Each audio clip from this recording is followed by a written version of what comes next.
Good morning friends. CGPSC mains की class आज से हम लोग स्टार्ट करने वाले हैं, तो आप सभी का मैं स्वागत करता हूं अपने यूट्यूब चैनल पे। तो जैसा कि मैंने आप सब लोगों से प्रॉमिस किया था कि हम लोग बहुत ही जल्द CGPSC मेंस की मैथ्स रीजनिंग की क्लास स्टार्ट करेंगे। तो आज से हम CGPSC मेंस का 4th पेपर जिसमें मैथ्स और रीजनिंग का सेक्शन है वो आज से स्टार्ट करने वाले हैं। तो आज हम लोग माध्य, माध्यिका और बहुलक स्टार्ट करने वाले हैं। ठीक है, तो माध्यिका, माध्य और बहुलक ये तीनों के जो डेफिनेशन या फिर उसके गुण और दोष हैं और इसकी विशेषताएं हैं, आप लोग को खुद से करना है। घर में बुक ले लीजिएगा, 10th क्लास की बुक जो NCERT के अकॉर्डिंग चेंज हो गई है बुक, वो ले लीजिएगा, या फिर जिस माध्यम से आप पढ़ सकते हैं, या पुरानी बुक होगी तो उससे भी पढ़ सकते हैं।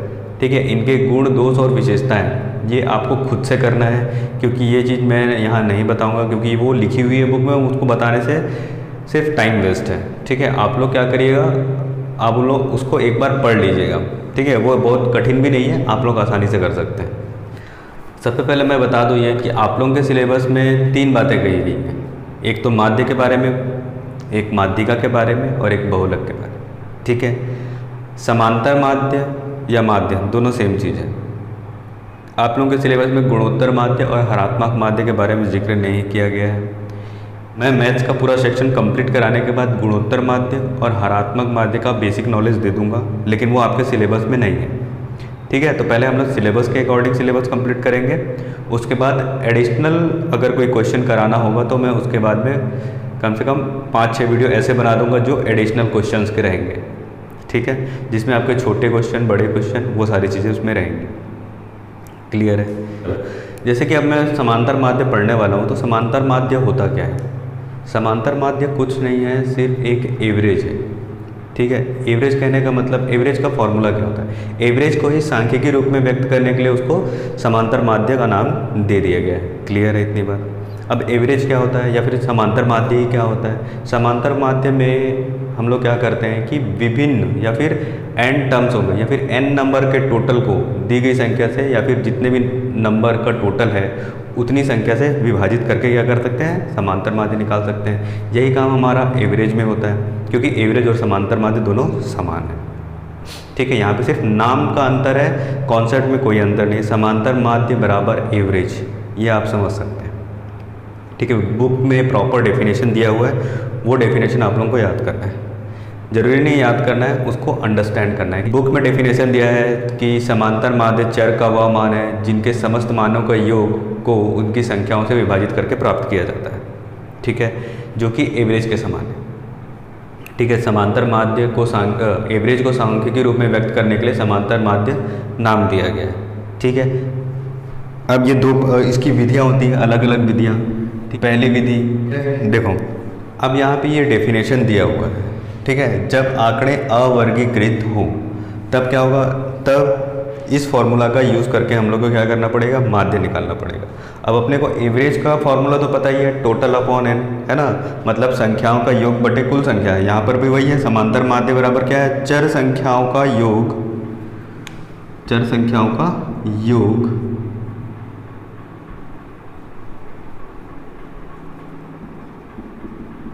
चर संख्याओं का योग बटे कुल संख्या। तो यहाँ पे टोटल कितने हैं? x चर संख्या है, n मान है उसके। ठीक है, तो टोटल कितने? n मान है, तो सभी का टोटल क्या है? और समेशन क्या दिखा रहा है मेरा? x1 से लेकर xn संख्याओं का टोटल दिखा रहा है। यही समांतर माध्य। समांतर माध्य बराबर summation of x upon n। Summation मतलब x के जितने भी मान होंगे उनका टोटल। क्लियर है इतनी बात? समांतर माध्य को x बार से दर्शाया जाएगा। अब कोई एग्जाम्पल ले लेते हैं, जैसे कोई रैंडम एग्जाम्पल उठा लेते हैं, जैसे 23, 64, 75, 93, 25, 27, 28, 64। इसका समांतर माध्य निकालना है। तो क्या करोगे आप लोग? सबको टोटल करोगे और जितनी संख्या है उससे डिवाइड कर दोगे। तो समांतर माध्य बराबर क्या हो जाएगा? समांतर माध्य। तो समांतर माध्य बराबर क्या हो जाएगा? Summation of x upon n। तो यहाँ पे x बार लिख सकते हो उसकी जगह में, या फिर मैं ऐसा कर देता हूँ इसको, x bar equals to summation of x upon n equal to ठीक है, सबका टोटल करना है मेरे को, मतलब 23 + 60 और उसको डिवाइड कर देना है जितनी संख्याएं हैं उससे। कितनी संख्या है? 1 2 3 4 5 6 7 8। 8 से हम लोग डिवाइड कर देंगे। ठीक है, 50। ठीक है, तो इसका एवरेज कितना आ जाएगा? 400/8 = 50। तो x बार की वैल्यू कितनी आ गई? x बार की वैल्यू आ गई 50। यही मेरा क्या होगा? उत्तर। ठीक है, एक बार फिर से बता देता हूँ लिखना कैसे है। सबसे ज़्यादा इंपॉर्टेंट है लिखना कैसे है। तो आपका क्वेश्चन रहेगा दी गई संख्या का समांतर माध्य क्या होगा। जैसे ये संख्या दी हुई उसका समांतर माध्य क्या होगा। तो समांतर माध्य x = ∑x/n, जहाँ पे x क्या है? दी गई संख्याओं का योग, n क्या है? दी गई संख्या है। कुल कितनी संख्या है? तो यहाँ पे संख्याएं दी हुई है, सबका टोटल करेंगे। कितनी संख्या है? टोटल 8 संख्या है, सभी का टोटल करना है। टोटल करने पर कितना मिलेगा? 400 और डिवाइड कर देना है 8 से, कितना आ जाएगा? 500। यही मेरा क्या हो जाएगा? आंसर हो जाएगा। ठीक है, ये किसकी बात हो रही है? जब आंकड़े अवर्गीकृत हों तब की बात हो रही है। तो पहले 20 के गुणनखंड निकाल लो। तो 20 के गुणनखंड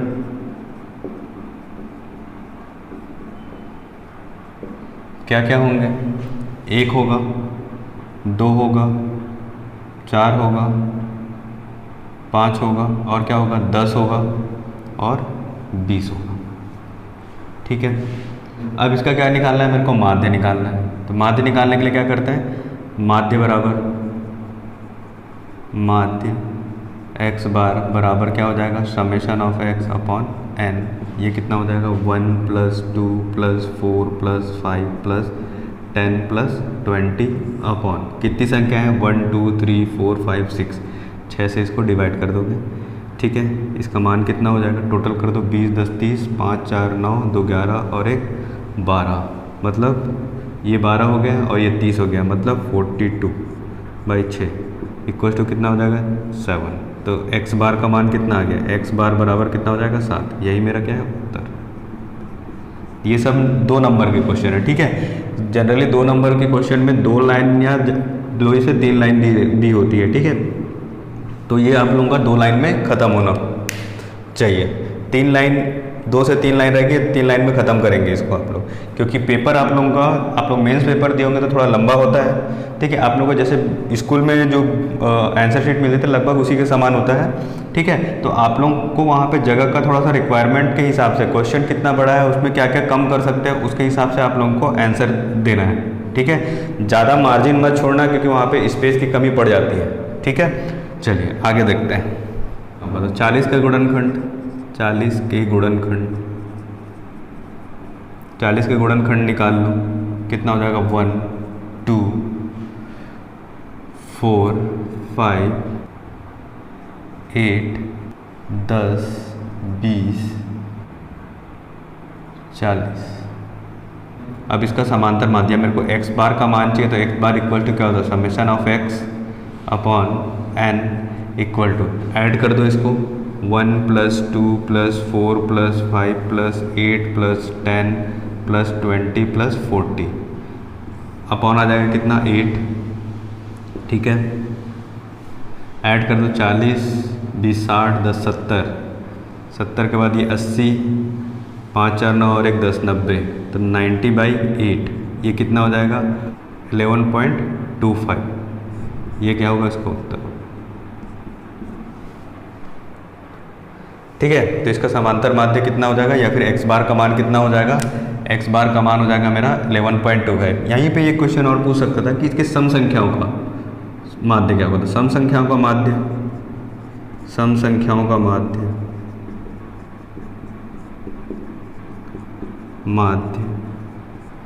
x बार बराबर क्या हो जाएगा? सम संख्या क्या है इसमें? 2 4 8 10 20 40।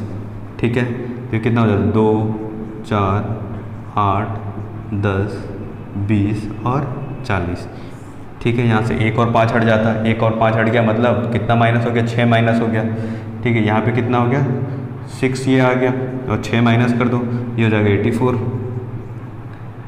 84/6। ये कितना हो जाएगा? 6 कम 6, 6 चौक 24। कितना आ गया? 14। यही मेरा उत्तर होगा। क्लियर है? मेरे ख्याल से ये चीज़ आप लोगों को समझ में आ गई होगी, है ना। तो आप लोग ध्यान रखेंगे कि क्वेश्चन में क्या पूछ रहा है, ठीक है।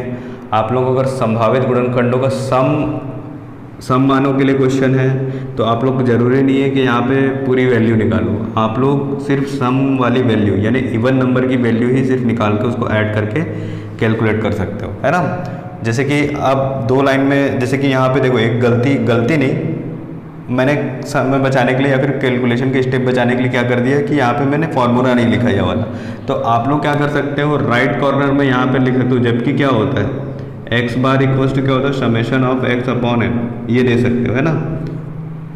क्लियर है? इसे समझ में आ जाएगा कि सम संख्याओं का माध्य, कहने का मतलब है समांतर माध्य, मतलब एक्स बार के बराबर कितना होता है summation of X upon N. तो एक्स बार की वैल्यू 14 आ रही है। क्लियर है?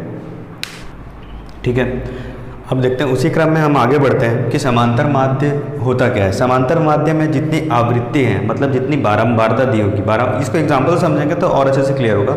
बारंबारता कहने का मतलब है जिसकी रिपीटेशन कितने बार आई है। जैसे कि मैं बोलूँगा 4 लड़के हैं, 4 लड़के के पास 3 चॉकलेट है, तो टोटल कितने चॉकलेट हो गए, 12 चॉकलेट हो गए, ठीक है।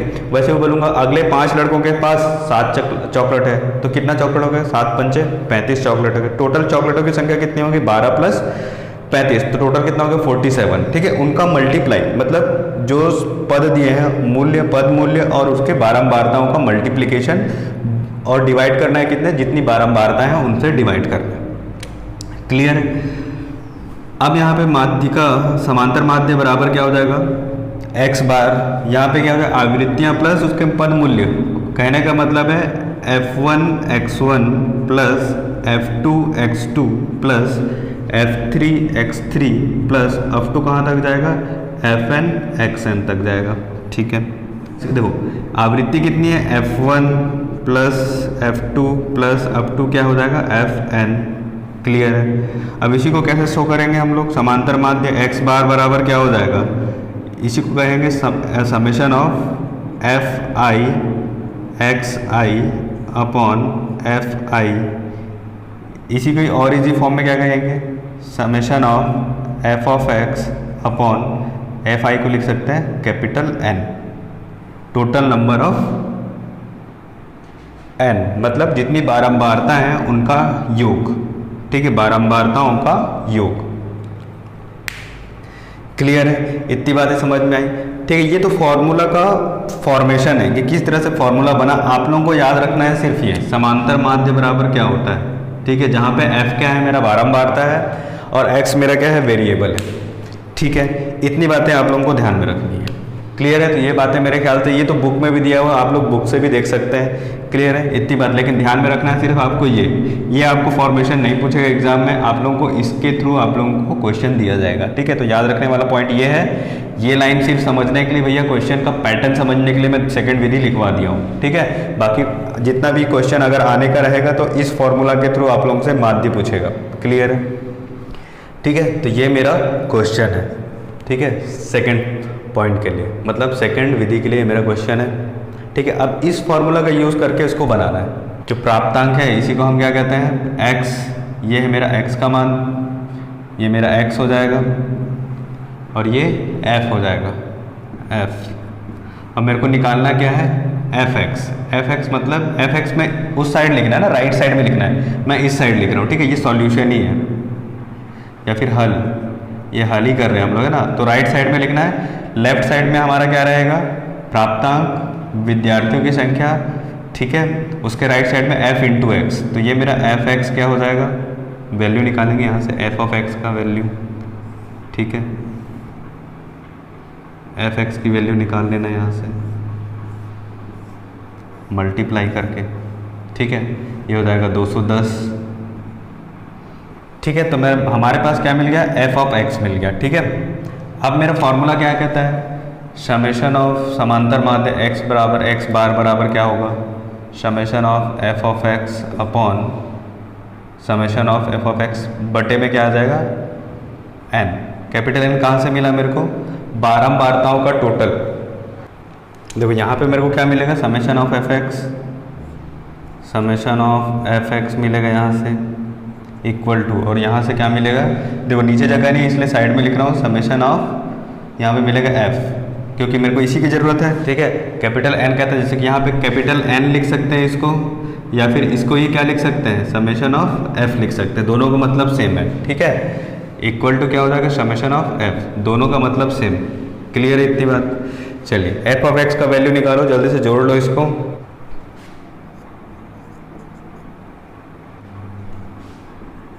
ठीक है, जोड़ने के बाद मेरे को क्या मिला, 1821, ये हो जाएगा 1821 और यहाँ पे आ जाएगा कितना, 30। इसको डिवाइड कर दो और वैल्यू निकाल लो, ये आ जाएगा अपना कितना, 60.7। यही मेरा क्या है, एक्स बार का मान है। तो एक्स बार का मान कितना आ गया, 60.7, यही मेरा उत्तर है।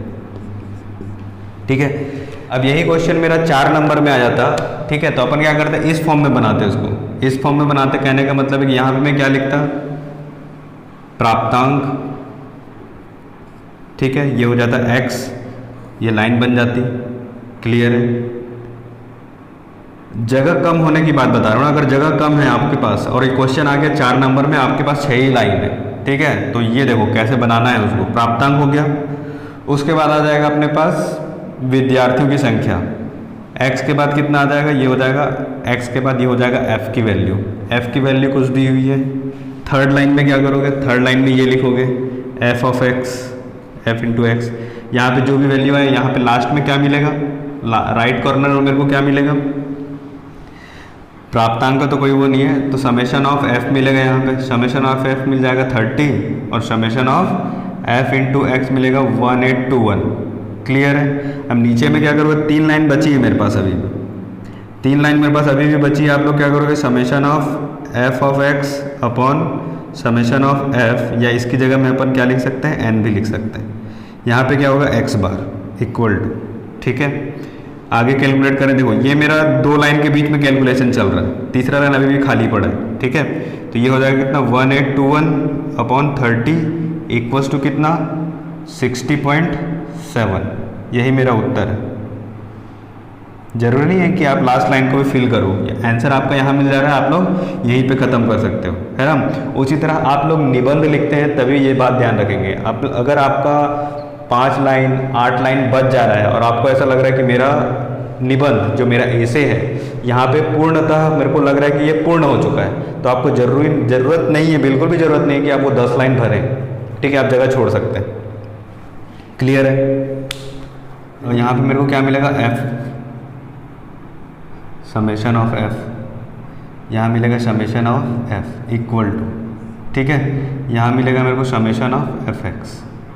ठीक है, यहाँ पे अपन वैल्यू निकाल सकते हैं। टोटल कर दो, कितना हो जाएगा, 20 30 50। देखो अब मेरा क्वेश्चन वाला भाग कौन सा था, ये क्वेश्चन में ये चीज़ें दी हुई थी, ये 2 चीज़ें क्वेश्चन में दी हुई थी। ठीक है, अब क्वेश्चन में ये 2 चीज़ें दी है, अब मेरे को निकालना क्या है, अब इसकी मजदूरी का समांतर माध्य निकालना है। मजदूरी का समांतर माध्य मुझे निकालना है। क्लियर है। सपोज ये 2 नंबर में देता है क्वेश्चन, तो आप लोगों को बड़ी ही सावधानी से क्या करना है, 2 नंबर के क्वेश्चन में 3 लाइन होती है, 3 लाइन में ये लिख देना है। ठीक है, पहली लाइन में x आ जाएगा, दूसरी लाइन में f आ जाएगा, तीसरी लाइन में fx आ जाएगा। अब मेरे पास ये जो स्पेस है, ज़्यादा बड़ा जगह नहीं बचेगा, इतना चीज़ लिखने के बाद थोड़ा सा जगह ही बचेगा। ठीक है, तो आप लोग डायरेक्ट लिखेंगे x bar summation of fx upon summation of f। x बार का मान लिखेंगे, x बार कितना होता है, समेशन ऑफ fx मिला है मेरे को कितना, 4850, टोटल संख्या है 83। ठीक है, x बार का वैल्यू निकाल लेंगे डिवाइड करके, तो ये आ जाएगा कितना, 58.43। ठीक है, अब इस क्वेश्चन में क्या क्या दिया हुआ था, क्या क्या सारी चीज़ें थी, मैं बता देता हूँ आपको, है ना। देखो अब यहाँ पे दिया हुआ था मजदूरी रुपयों में दी हुई थी और परिवार की संख्या दी हुई थी। ठीक है, तो यहाँ पे x और f का वैल्यू दिया हुआ था।